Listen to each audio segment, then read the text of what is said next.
नमस्कार साथियों, अपार एजुकेशन की इस प्यारी सी वीडियो में आपका स्वागत है। सो फ्रेंड्स, आज की इस वीडियो में हम लोग देखने वाले हैं क्लास 12th गणित का प्रश्नावली 1.1 का क्वेश्चन नंबर कितना है हमारा 14 है। ठीक है, तो आज क्वेश्चन नंबर 14 को सॉल्व करेंगे।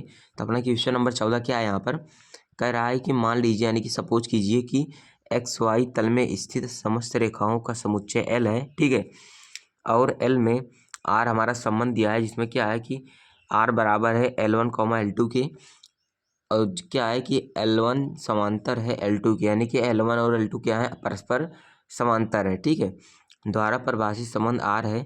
सिद्ध कीजिए कि R एक तुल्यता संबंध है। ठीक है, हमें सिद्ध करना है कि जो दिया गया संबंध R है, ये क्या है, तुल्यता संबंध है। ठीक है, और उसके बाद क्या है कि रेखा y बराबर 2x+4 से संबंधित समस्त रेखाओं का समुच्चय भी ज्ञात कीजिए। ठीक है, हमें पहले दिखाना है कि यार एक तुल्यता संबंध होगा। आफ्टर देन हमको क्या करना पड़ेगा, यहाँ पर y बराबर 2x+4 से संबंधित समस्त रेखाओं का समुच्चय ज्ञात करना पड़ेगा। ठीक है, तो आइए इस क्वेश्चन को यहाँ पर सॉल्व करते हैं। तो यहाँ पर अपना पहले दिया क्या गया है, यहाँ पर देख लेते हैं हम लोग। ठीक है, यहाँ पर दिया गया है, हमारा संबंध दिया है R बराबर L1, L2। ठीक है, यहाँ पर हम लोग लिखेंगे पहले। क्वेश्चन नंबर अपना कितना है, 14 नंबर क्वेश्चन है। यहाँ पर R बराबर क्या दिया गया है, यहाँ पर L1, L2 है, और क्या है कि यहाँ पर L1 L2 के समांतर है। ठीक है, L1 समांतर है L2 के, L1 समांतर है L2 के। यहाँ पर अपने को इतना स्टेटमेंट दिया गया है। ठीक है, संबंध दिया है L1 L2 में है, और L1 की क्या है कि L1 L2 के समांतर है। ठीक है, अगर यहाँ पर अब हमारा L एक सेट है। ठीक है, L एक समुच्चय है, यहाँ पर जो बोल रहा है समर रेखाओं का समुच्चय L है। ठीक है, यहाँ पर L हमारा एक सेट है। ठीक है, इसके अंदर मान लेते हैं एलिमेंट हमारा L1 होगा और क्या होगा, L2 होगा। ठीक है, यहाँ पर हम लोग इसे मान लेते हैं। ठीक, ये हमारा क्या होगा, एक सेट है L, जैसे हम कहीं कहीं पर मानते हैं ए सेट होगा। ठीक है, तो यहाँ पर हम लोगों ने नाम लिख लिया है एल सेट है। ठीक है, क्योंकि इसके अंदर एलिमेंट भी L1 L2 है। ठीक है, तो हमारा ईजी हो जाएगा। ठीक है, इतना हो गया। इसके बाद बात हमको दिखाना है तुल्यता संबंध है। इसके लिए हम क्या करेंगे, पहले हम सौतुल्य संबंध की बात करेंगे। सौतुल्य संबंध, सौतुल्य संबंध क्या होता है कि यहाँ पर बोल रहा है कि जो L1 है, मैं यहाँ पर फिगर के थ्रू बताता हूँ। यहाँ पर पहले लिख देता हूँ कि L1, L1 क्या होगा, L1, L1 क्या होगा, संबंध R में बिलोंग करेगा, और जो इवरी L1 है वो कहाँ से आएगा, सेट ए से आएगा। ठीक है, इस मैंने क्या लिखा है यहाँ पर देखिएगा, सौतुल्य में क्या होता है, खुद का संबंध खुद से होता है। ठीक है, यहाँ पर L1 L2 लिखा है, क्योंकि क्या है कि यहाँ पर L1 L2 के समांतर है। ठीक, तो यहाँ पर मैं फिगर बताता हूँ। यहाँ पर देखिए, ये हमारा क्या हो गया, L1 हो गया, ये हमारा क्या हो गया, L2 हो गया। ठीक है, ये हमारा क्या है, L1 है, ये हमारा क्या है, L2 है। ये दोनों क्या है, आपस में समानांतर हैं। ठीक है, ठीक, L1 क्या है, समांतर है L2 के, तो जहाँ पर L1 है वहाँ पर L2 लिख सकते हैं, और जहाँ पर L2 है वहाँ पर L1 लिख सकते हैं। तो हम लोगों ने यहीं पर किया, L1, L1 क्या होगा, संबंध में बिलोंग कर दिया। ठीक है, चाहे हम L2 लिख ले इसके जगह पर, चाहे हम L1 ही लिख ले, क्योंकि क्या है, दोनों आपस में समांतर है। ठीक है, तो हमारा क्या हो गया, सौतुल्य संबंध होगा। जो इवरी, जो इसका V का हमने ऐसे करके क्रॉस कर दिया है, हमारा होता है इवरी का सिंबल होता है। ठीक है, इवरी L1 जो होगा वो कहाँ से आएगा, सेट L से, सॉरी यहाँ पर हम लोगों ने ए लिख लिया, सेट L से आएगा। ठीक है, सेट L से आएगा, तो हमारा होगा सौतुल्य संबंध। सेकंड बात करते हैं सममित संबंध की। सममित संबंध की, सममित संबंध की बात करते हैं। ठीक है, तो हमारा क्या होता है, L1, L2 क्या दिया गया है, L1, L2 संबंध में बिलोंग कर रहा है। ठीक है, और क्या है कि L1 समांतर है L2 यहाँ पर लिखेंगे, L1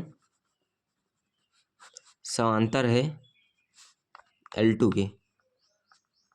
क्या हुआ कि L1 L2 के समांतर हो गया।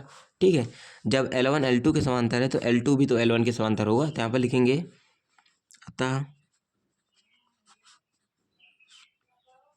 अतः L2 भी L1 के समांतर होगा,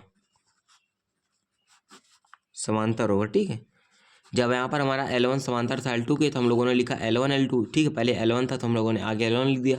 अब यहाँ पर L2 है, L2 समांतर है L1 के। ठीक है, तो हमारा हो जाएगा L2, L1, L2, L1 क्या हो जाएगा, संबंध में बिलोंग करेगा। जो इवरी L1 L2 आएगा, एवरी L1 L2 आएगा वो कहाँ से आएगा, संबंध L से आएगा। ठीक है, तो हमारा दिया गया संबंध क्या होगा, सिमेट्रिक रिलेशन हो गया है, अर्थात सममित संबंध हो गया। ठीक है, अब थर्ड नंबर बात करते हैं संक्रामक संबंध की। यहाँ पर देखिए संक्रामक संबंध। संक्रामक संबंध में क्या होता है, अगर L1 क्या है, L1 L2 समान आर में बिलोंग कर रहा है। ठीक है, इसका मतलब क्या है, L1 समांतर L2 के, आप लोग यहाँ पर एक लाइन लिख देंगे, L1 L2 के समांतर है, और क्या करते हैं L2 L3 कर लेते हैं। ठीक है, यानी कि L2 L3 के समांतर है, यानी कि हम लोगों ने इसको सपोज किया है L2 L3 के समांतर है, जो कि समान आर में बिलोंग कर रहा है। ठीक, यहाँ पर मैं अगर क्या करूँ, फिगर बनाना चाहूँ, L1 हो गया हमारा, ये हमारा क्या हो गया, L2 हो गया। ठीक है, L1 है, ये L2 है, तो हमारा यहाँ पर क्या हुआ कि L1 समांतर L2 के, और यहाँ पर क्या हो गया हमारा, ये L2 हो गया, हमारा L3 हो गया, हमारा L2 हुआ, ये L3 है। ठीक है, तो यहाँ पर क्या है, L2 समांतर है L3 के, तो ये दोनों जब आपस में इसको कंपेयर करेंगे, इसको इक्वेशन फर्स्ट मान लेते हैं। ठीक, और इसको इक्वेशन सेकंड मान लेते हैं।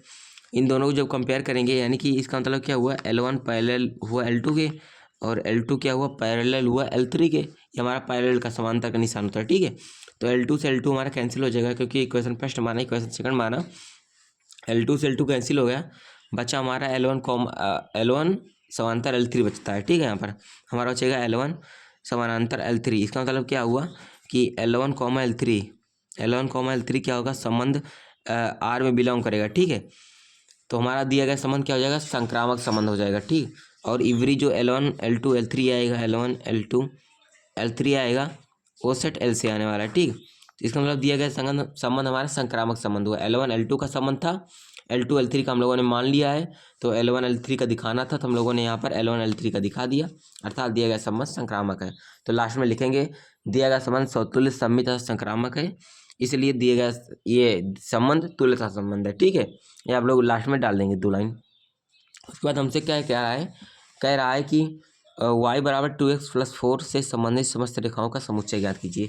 क्या है कि यहाँ पर बोला है y बराबर 2x + 4 से। ठीक है, ये हमें बोला है y बराबर 2x + 4 से समस्त रेखाओं का समुच्चय। तो यहाँ पर रेखा का समीकरण, हमारा समुच्चय का समीकरण, रेखा का समीकरण क्या होता है, y बराबर क्या होता है, mx + c होता है। ठीक है, यहाँ पर mx + c होता है, जहाँ पर m क्या होती है, रेखा की प्रवणता होती है। ठीक है, फिर ढाल बोल सकते हैं, तो यहाँ पर लिखेंगे रेखा की प्रवणता होती है। m जो होता है रेखा की प्रवणता था, ढाल कितना रेखा झुकी होती है, हमारा एक्सिस होता है, इससे हमारा कितना रेखा झुकी होती है, ये हमारा क्या होता है, m होता है। ठीक है, कितना झुका है, हमारा रेखा की प्रवणता होता है। ठीक है, यहाँ पर m क्या है, यहाँ पर हमारा अगर तुलना करें तो m हमारा फिक्स है, और जो c है ये हमारा बदल सकता है। ठीक है, कोई निश्चित नहीं है कि हमारा c यही होगा, तो यहाँ पर लिखेंगे y बराबर कितना हो जाएगा, 2x, क्योंकि 2 फिक्स होगा, रेखा की प्रवणता फिक्स है, प्लस कि यहाँ पर c हो जाएगा। ठीक है, ये हमारा हो जाएगा इसका क्या कि y बराबर 2x + 4 से संबंधित समस्त रेखाओं का समुच्चय क्या होगा, हमारा y बराबर 2x + c होगा। ठीक है, जहाँ पर c हमारा क्या है, कोई कांस्टेंट पॉइंट होगा। ठीक है, हमारा क्या होता है, फिक्स नहीं होगा, बदल सकता है, 1 2 3 4 कुछ भी हो सकता है। ठीक है, यहाँ पर तो हमारा हो गया इस क्वेश्चन का सॉल्यूशन। फ्रेंड्स, आई होप, आशा करता हूँ जो क्वेश्चन है आपको समझ में आ गया होगा फ्रेंड्स। ठीक है, अगर फ्रेंड्स वीडियो पसंद आई है तो वीडियो को लाइक कर दें, एंड ज़्यादा से ज़्यादा वीडियो को शेयर करें।